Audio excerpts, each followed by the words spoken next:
I think all of you are happy today. I am Mr. Sebastian Anthony from Classic Vidya School. Now we are going to start the next class of probability. Before that, we have to go through the things what we have already studied. Let us recall all those things once again. You look at this. The first one is properties of conditional probability. Property number 1, that is, if A and B are two events associated with a sample space S, we can say either sample space S or a random experiment. Then the first one is probability of S given A is equal to 1. So you know the formula of probability of A given B. Use that formula and you can prove it yourself. And similarly, second one, probability of A given A is equal to 1. See, proof is trivial. Do it yourself, and if there are any difficulty, you can ask me. Now we come to property number 2. Here also, the assumption is saying that A and B are two events associated with a sample space S. Here we take another event, that is F. That means there are three events.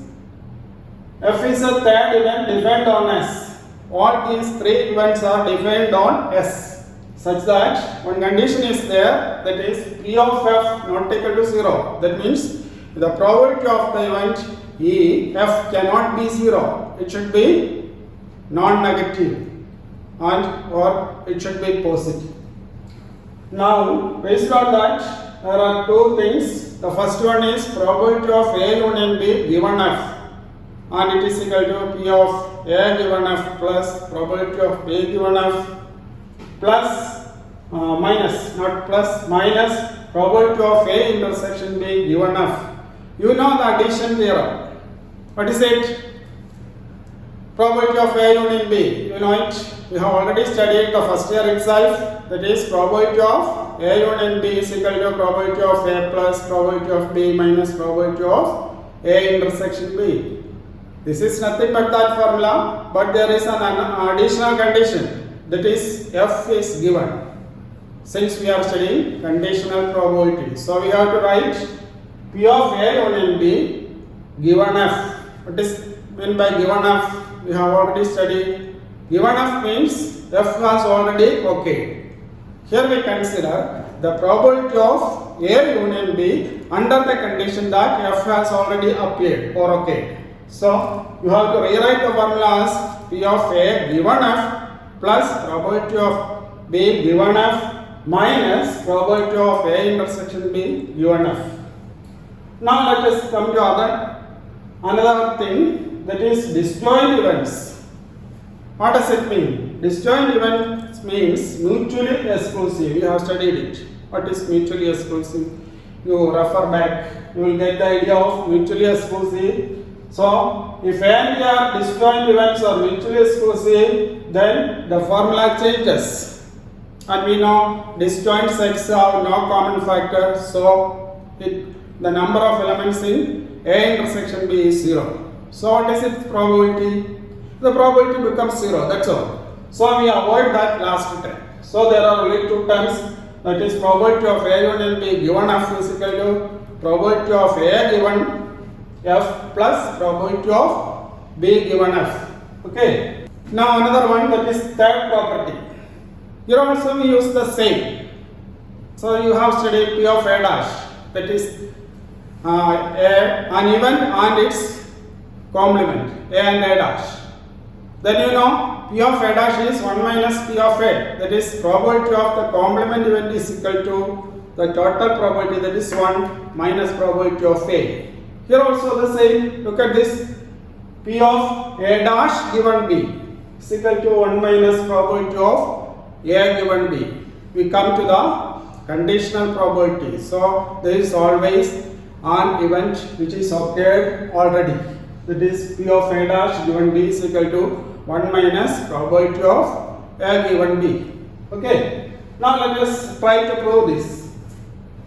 You know S, what is S? Sample space. Sample space is the union of two events, then is A and its complement. Here we consider only one event and its complement. Both of them, when you take their union, we get S. Okay. Okay. Look here. S is equal to A union A dash. So, what is P of S given B? What is P of S given B?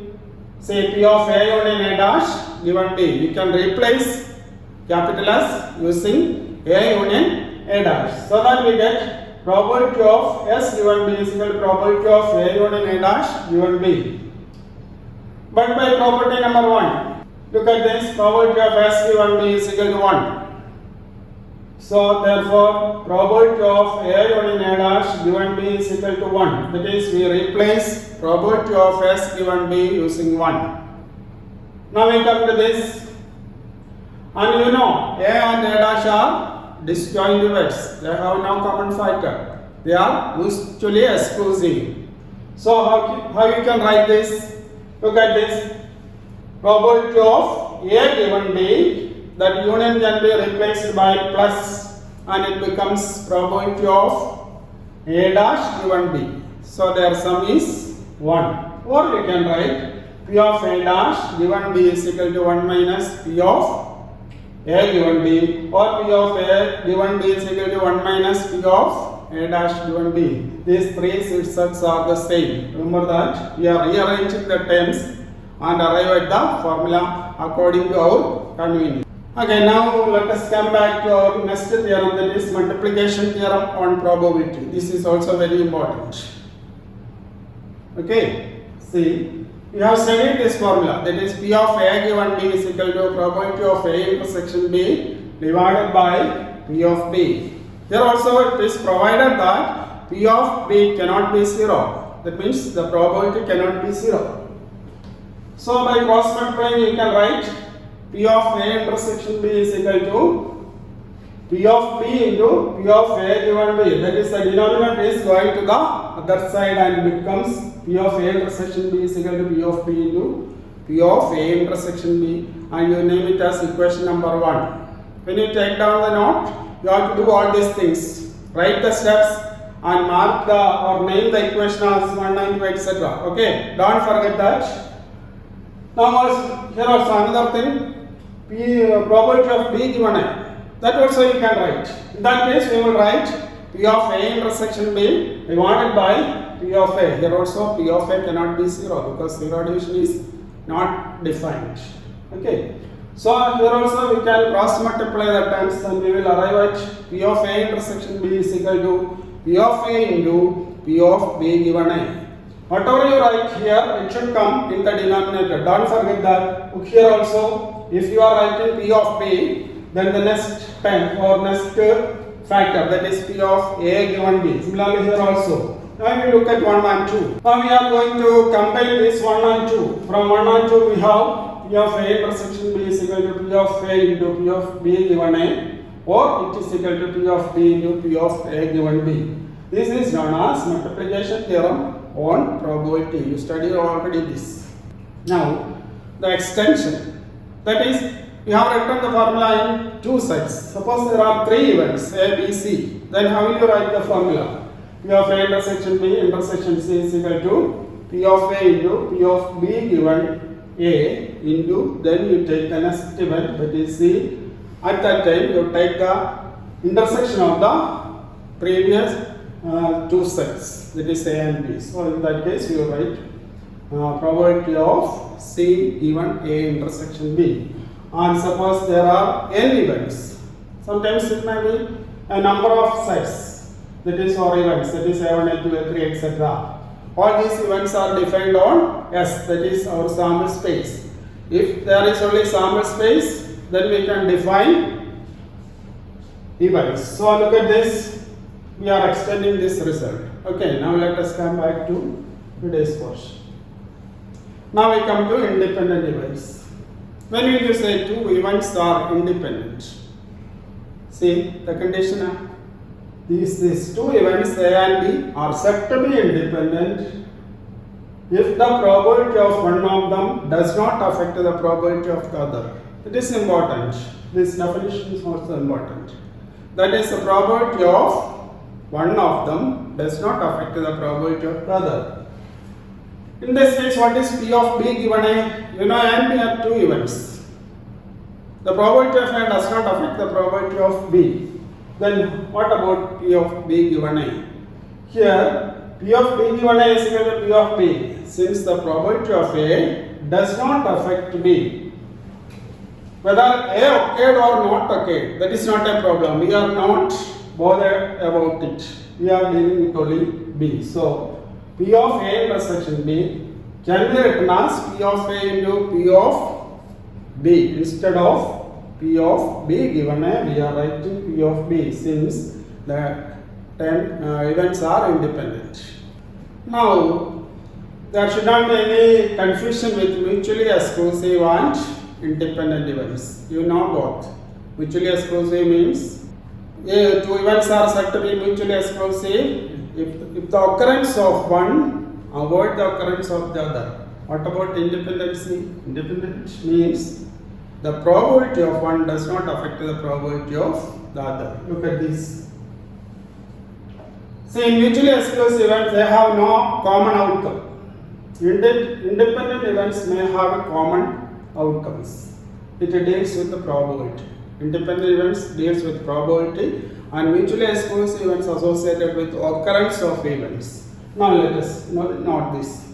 Two independent events having non-zero probabilities of occurrence cannot be mutually exclusive. Suppose two events are independent, then it cannot be mutually exclusive. And similarly, two mutually exclusive events having non-zero probability of occurrence cannot be independent. You have to study this. This is very important. Okay, now let us do some problems based on conditional probability. All these problems are simple. I have written some of them. You go through it and note down your doubts. So the first question is this one. And you know, in a quarantine there are 100 people, out of which 40 are symptomatic patients and 60 are asymptomatic patients. It is given that 25% of the symptomatic patients are ladies. Then, what is the probability that a patient chosen randomly is a lady? That is, we are choosing a patient given that the chosen patient is symptomatic. So, it is given that the patient is taken from symptomatic patients. So, what does it mean? Now, let us solve this problem. Look at this. A patient, you define two events like this for all conditional probabilities. First of all, you have to define the events associated with that sample space. That is capital A. Patient chosen is a lady, and capital B is patient chosen is symptomatic. Now, it is given that 25% of 40. 25% of symptomatic patients are ladies. So, we are going to find out the number of ladies. That is 25% of 40. You know it, 10. So, probability of A is 10 by 100. And what is B? Patient chosen is symptomatic. And it is given that there are 40 symptomatic patients out of this 100. So, we write P of P is equal to 40 divided by 100. So, the question is, what is P of A given B? Here you have to use the formula. I have written in red ink. Look at that.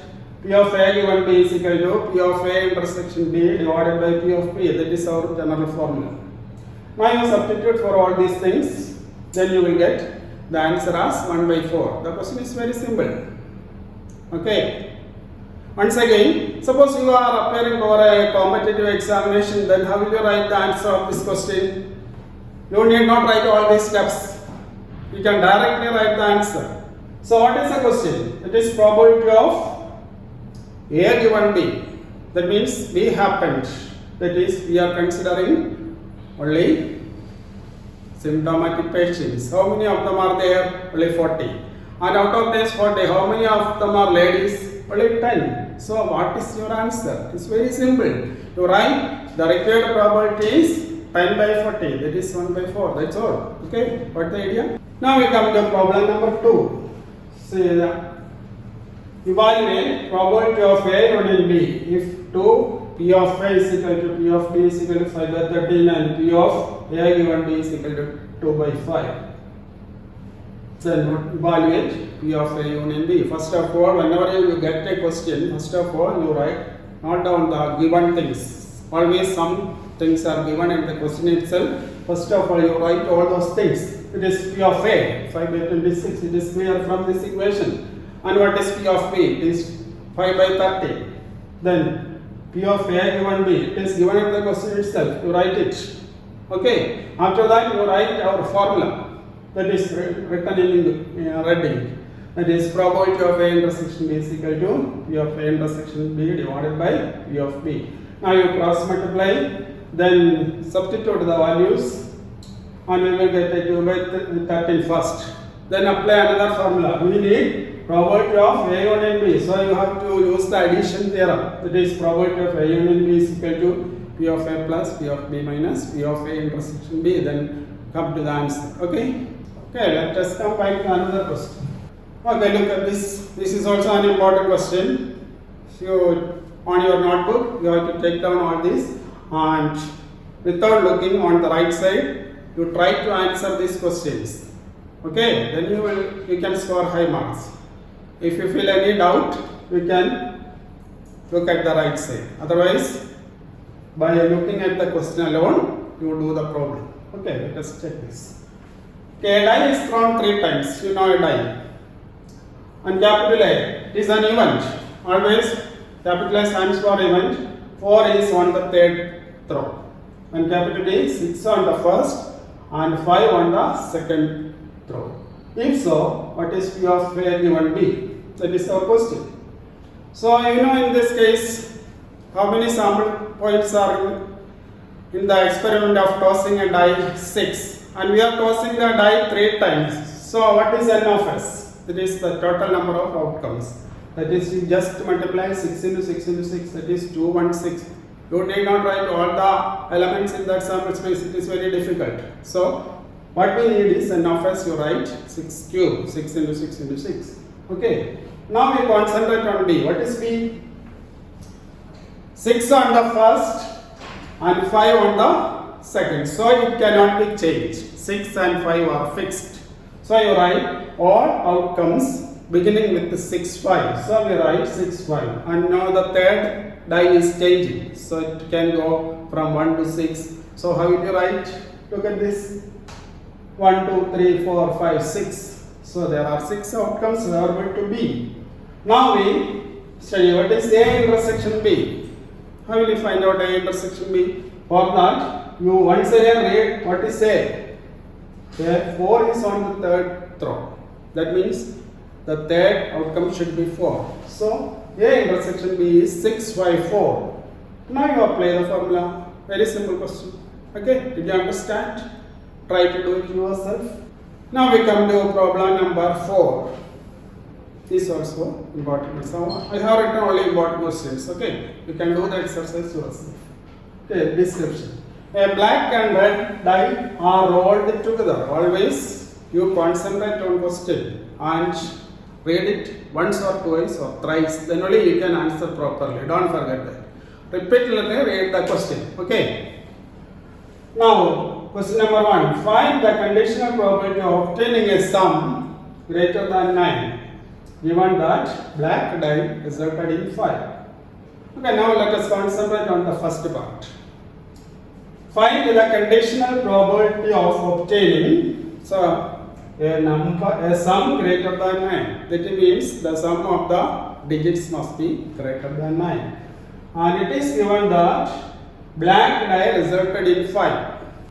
Okay, we know that where black and red die, that means they are thrown together.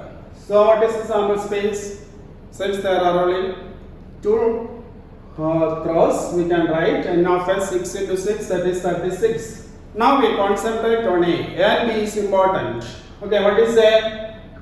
Say it is written in red ink. I have noted it. A sum greater than 9. So you type all outcomes having sum greater than 9. That is 4 6, 5 5, 5 6, 6 4, 6 5, 6 6. Now we come to B. What is B? B is also given the black die resulted in 5. So first die, that is black, it should be always 5. So what are the favorable outcomes? 5 1, 5 2, 5 3, 5 4, 5 5, 5 6. So if you write A and B clearly, you will get the answer. Very simple. So you should not make mistakes in writing A and B. If A and B are correct, your answer will be correct. You will get full mark. Okay, look at this. What is A intersection B? You observe the sets and write down the intersection. Then write what is P of A. 6 by, there are 6 outcomes and total 36, so it is 6 by 36. And what is P of B? P is also 6 by 36. So what is P of A intersection B? How many elements are common? A intersection B contains only 2 outcomes, so its probability is 2 by 36. Then you directly apply the formula. Very simple. Okay, do it fast. After again you do the problem. You will get full marks. Okay, let us come to the second part of this question. Read it.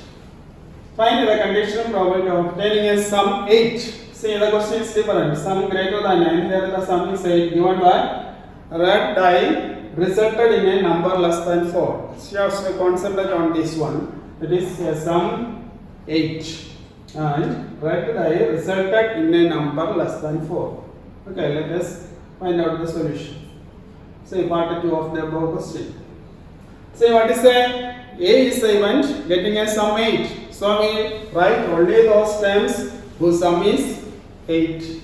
Or take out the outcomes whose sum is 8. That is 2, 6, 3, 5, 4, 4, 5, 3 and 6, 2. Now what is B? The second die, that is red die, resulted in a number less than 4. It cannot exceed 3. So maximum value is 3. So we are considering all the outcomes. 1, 1, 1, 2, 1, 3, 2, 1, 2, 2, 2, 3, 2, 3, 1, etc. And 6, 3 is the last. So total how many are there? Then you take A intersection B. Both we have got. Then you take A intersection B. Then write what is P of A given B. Then this is directly you can answer. All things are given here. And you check whether it is correct or not. Okay, this is our last problem. The one mother, father and son line up at random for a family photo. They are standing in row wise and there are 2 events. One is son on one end and father in the middle. If so, what is probability of E given F? So here you can write the sample space. Whenever it is possible, always write the sample space. If you write sample space exactly, you can avoid the chance of making mistakes. Okay. So whenever possible, you write sample space. So we have written the sample space. Then write down the events. That is son at one end. So we take all the outcomes having son at one end. Then father in the middle. You type father in the middle. All outcomes. Then you type the intersection F. So our answer is P of A intersection B is 2 by 6. P of F is equal to 2 by 6. In this case, the probability is 1. Sometimes students may call it. It may be 1. Probability, maximum probability may be 1. And minimum probability is 0. What's the idea? Okay, do it yourself. Hello dear students. We are finishing our today's class. I have written some problems here. All problems are simple. Try to do it yourself. Don't forget to write the exact formula you need in each case. Okay. Thank you all. We will start again with problems based on multiplication theorem. Wish you all a nice day. Okay.